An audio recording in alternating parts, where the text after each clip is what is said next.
Et voilà, l'année se termine, c'est le temps des bilans, et pour Mabrickville, ce fut une année complètement folle. Vous étiez 830 abonnés au début de l'année, vous êtes maintenant presque 4000. J'aurais jamais pensé me rendre jusque-là. Donc 1000 merci à vous tous de me suivre dans cette aventure.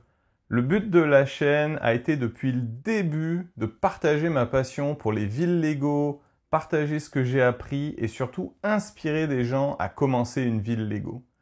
Et je reçois de plus en plus de messages me disant que vous avez converti une de vos pièces en Lego Room et que vous commencez une ville parce que vous êtes tombé sur une de mes vidéos. Vous n'avez aucune idée à quel point ça me fait plaisir. Donc merci de me suivre, de m'encourager, et pour vous remercier, je vous propose une petite rétrospective de tout ce qui s'est passé cette année dans Mabrickville.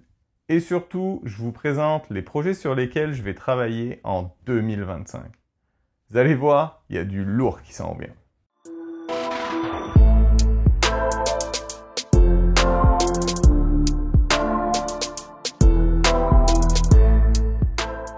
À Mabrickville, l'année commence toujours par un grand remontage.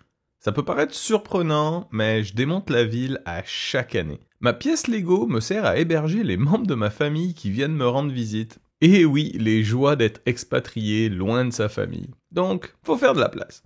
Et le grand démontage sert aussi à aller améliorer tout ce qui se passe sous la ville, comme l'électricité des automatismes ou de l'éclairage. Il y a toujours un peu de maintenance à faire et c'est beaucoup plus facile d'y travailler quand les plaques sont démontées. Et surtout, comme la ville est modulaire et complètement démontable, ça va me permettre d'aller l'exposer un jour. Et petit spoiler, ce jour va arriver en 2025. Donc les Québécois auront l'opportunité de voir la ville en vrai. Le premier gros chantier de 2024 a été de se débarrasser de l'application Powered Up pour contrôler le passage à niveau et les aiguillages. L'app Lego a ben des avantages, mais la restriction de 4 hubs connectés en même temps devient très vite vraiment limitante quand on a une ville. Donc il a fallu arracher tout le passage à niveau et la rampe qui descend du pont pour passer tout le filage nécessaire pour contrôler le passage à niveau avec un Arduino et un capteur infrarouge. N'étant pas un super magicien d'Arduino, ça a été assez long et pénible, mais j'y suis quand même arrivé. Les trains déclenchent maintenant le capteur infrarouge à la sortie du pont qui actionne les barrières et les lumières du passage à niveau. Je voulais aussi ajouter les cloches du passage à niveau, mais je me suis dit que ce son à toutes les 30-40 secondes allait très vite devenir très désagréable. Puis honnêtement, j'ai jamais réussi à créer des sons avec mon Arduino, donc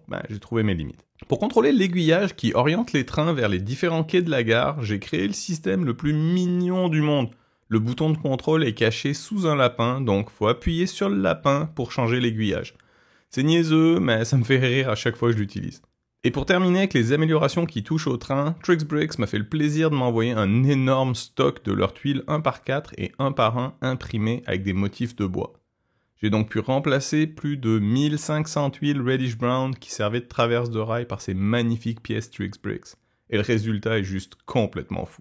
Côté paysagement, après avoir passé des fils partout pour mettre le connecteur infrarouge du passage à niveau, il a bien fallu trouver une solution pour cacher tous ces fils.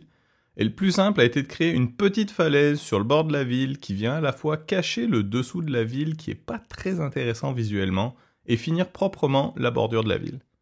Et ensuite, j'ai pu m'attaquer au deuxième gros chantier de l'année, la rivière. Depuis la création de la ville il y a 3 ans, je savais que j'allais faire une rivière à cet endroit, mais c'était resté à l'étape de 2 baseplates bleus. Pas super intéressant, ni très très beau. Après avoir rassemblé beaucoup de pièces gris clair, beige et dans tous les tons de bleu possibles, la rivière a enfin pu prendre vie. Une petite plage, des rochers, des berges accessibles en ville, et le tour est joué. C'était une partie de la ville que j'ai procrastiné très longtemps, donc bien content d'avoir enfin complété ce coin de ville. Et pour que l'eau puisse couler librement dans ma rivière, il a fallu creuser une grotte sous les rails pour créer une rivière souterraine. Il y a même un petit passage pour que les minifigs puissent s'y aventurer. Et enfin, ceux qui me suivent depuis longtemps connaissent mon amour pour les arbres Lego, donc j'en ai créé de plein de styles différents pour pouvoir verdir Mabrickville. J'en ai rajouté bien plus, histoire de se trouver une raison pour créer encore plus d'arbres, mais là je commence cruellement à manquer de place pour les mettre en ville. Et s'il y a une chose que j'aime peut-être encore plus que les arbres, c'est les minifigs. Donc j'en ajoute toujours plus et je suis assez content de mes trouvailles de cette année. Des jeunes, des vieux, des bofs, des cools, il y en a vraiment pour tout le monde. Le dernier gros chantier de l'année a été l'agrandissement du boutique hôtel. Il fallait que je trouve une solution pour cacher l'Arduino qui contrôle les feux de l'intersection. J'ai pas pris la solution la plus facile, mais je suis tellement content du résultat que je le referai sans aucune hésitation. Je trouve que ça complète vraiment bien l'ensemble officiel en lui donnant cette forme trapézoïdale. Et enfin, l'année s'est terminée avec l'aménagement de la place de la gare. Là encore, ça fait environ 2 ans que la gare est construite, mais la place était restée juste vide. Une petite fontaine, quelques bancs et des belles tuiles imprimées TrixBricks viennent donc compléter la gare. Donc l'année a pas juste été occupée pour la création de contenu, les améliorations de ma Brickville m'ont pris beaucoup de temps. Mais au final, j'ai fait pas mal tout ce que je voulais faire et surtout, j'ai aménagé les zones qui étaient restées à l'état de friche depuis le début. Mais assez parlé du passé, je suis sûr que t'es impatient de découvrir ce que je te réserve pour 2025. Au rayon des projets déjà en cours, il y a le chantier de la gare. Et oui, encore du changement de ce côté-là. Et si tu me suis sur Insta, t'es déjà au courant, mais il va y avoir du mouvement sur le chantier du stationnement de la gare. Ça va vibrer, ça va faire du bruit, ça va bouger. Je suis en train d'ajouter une minifig qui fait du marteau-piqueur et bien entendu, elle va pas être statique. Et un rouleau compresseur qui avance et recule ne fera pas de mal pour ajouter du mouvement en ville. Le mécanisme est fait, il reste juste à contrôler tout ça avec un Arduino et cacher toute cette électronique. Donc ça sera sûrement une des premières vidéos de 2025. Pour rester du côté électrique de la ville, je commence à être tanné de devoir jouer avec les connecteurs électriques à chaque fois que je démonte la ville. Je me suis donc créé une brique spéciale en impression 3D pour mettre des connecteurs magnétiques. Donc bientôt, la magie des connexions électriques sans contact arrive en ville. Depuis les débuts de la ville, j'ai des déraillements de temps en temps dans l'aiguillage après le passage à niveau. Les trains arrivent vite dans la double courbe et ça passe pas toujours. Mais TrixBricks vient de lancer des aiguillages en courbe, donc je vais pouvoir changer cette zone pour y intégrer ces nouveaux rails.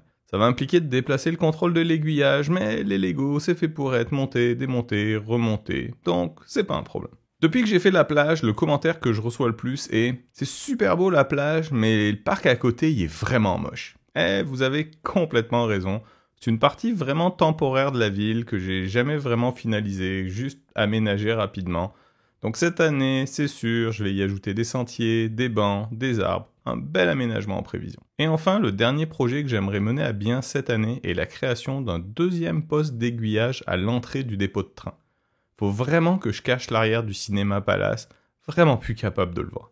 Et bien entendu, il y a plein de petites choses auxquelles je pense, mais il faut quand même que je te garde quelques surprises au courant de l'année. Et comme d'habitude, je suis toujours ouvert aux nouvelles idées. Il y a plusieurs choses que j'ai fait cette année qui venaient de vos idées. Par contre, proposez-moi pas de faire un aéroport et d'y mettre le Concorde en plein milieu. Il n'y a clairement plus la place en ville. Sur ce, je vous souhaite une belle année 2025, remplie de Lego, de construction, de projets et de tout ce que vous désirez. Et encore merci de me suivre dans cette fabuleuse aventure et de m'encourager. Stay tuned pour des vidéos de tous ces beaux projets.